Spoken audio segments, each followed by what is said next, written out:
I am so tired of talking about woke culture. That's why it's gone too far, more than anything else.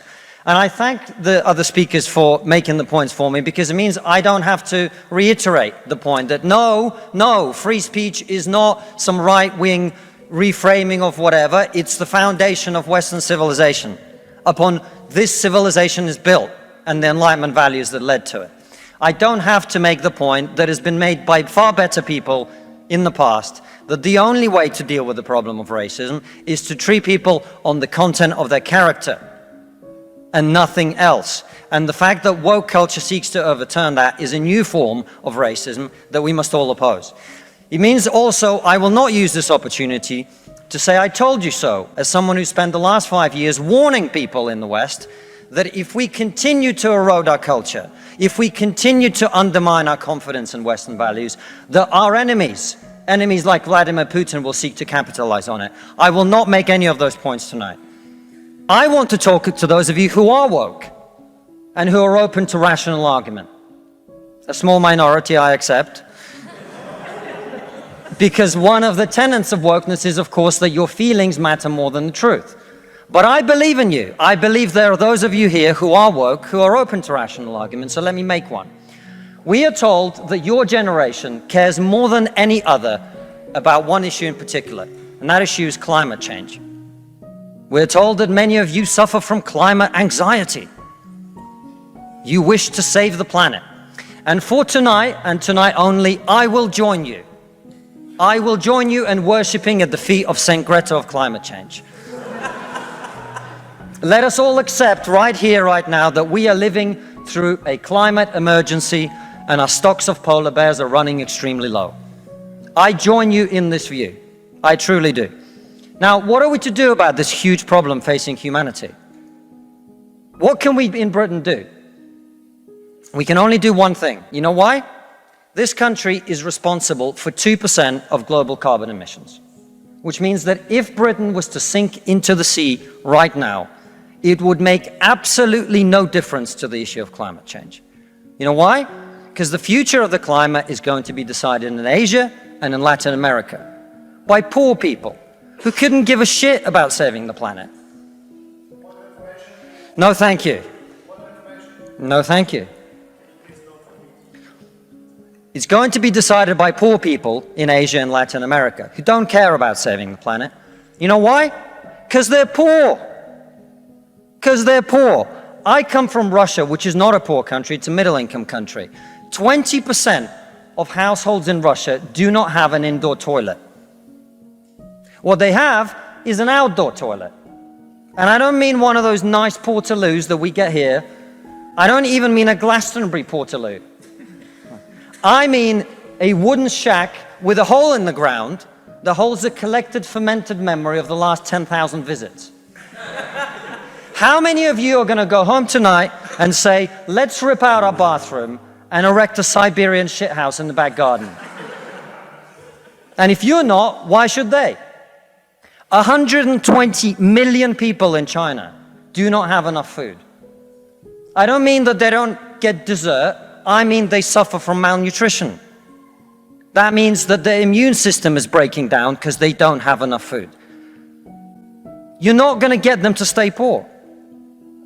Imagine you're Xi Jinping, the leader of China. When you were 10 years old, there was a revolution, a cultural revolution in your country, and people came and they put your father in prison. Your mother had to denounce him. Your sister killed herself. And you, no longer enjoying the protection of your formerly powerful father, were sent to a village where you lived in a cave house. And here you are, decades later. You have clawed your way up the bloody and greasy pole of Chinese politics to be the undisputed supreme leader of the very Communist Party that destroyed your family. And you know that the main thing you have to do to survive and to stay in power is to deliver the one thing that the people of China want: prosperity, economic growth. Where do you think climate change ranks on Xi Jinping's list of priorities? A third of all children who live in extreme poverty in the world live in India. That means they are starving and dying of preventable disease. Now, about 15 months ago, my wife got pregnant. Not me, because we're old school.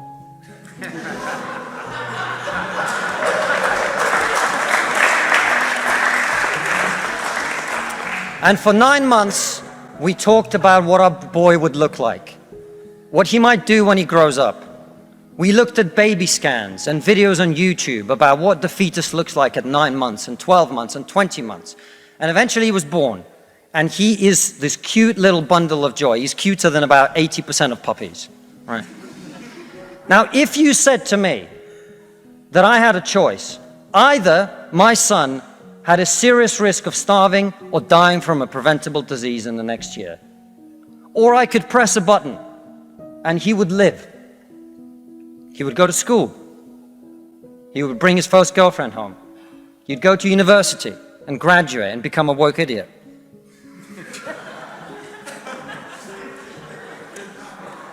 And then he'd get a job and get married and have children and become a man. But all I have to do is press this button. And for every day of my son's life, a giant plume of CO2 is going to get released into the atmosphere. Now, you're all very young, and most of you are not parents. Let me tell you something. There is not a parent in the world who would not smash that button so hard their hand bled.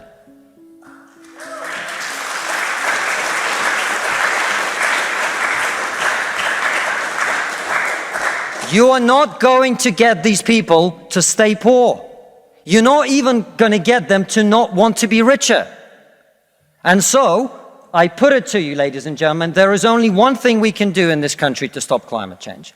And that is to make scientific and technological breakthroughs that will create the clean energy that is not only clean, but also cheap.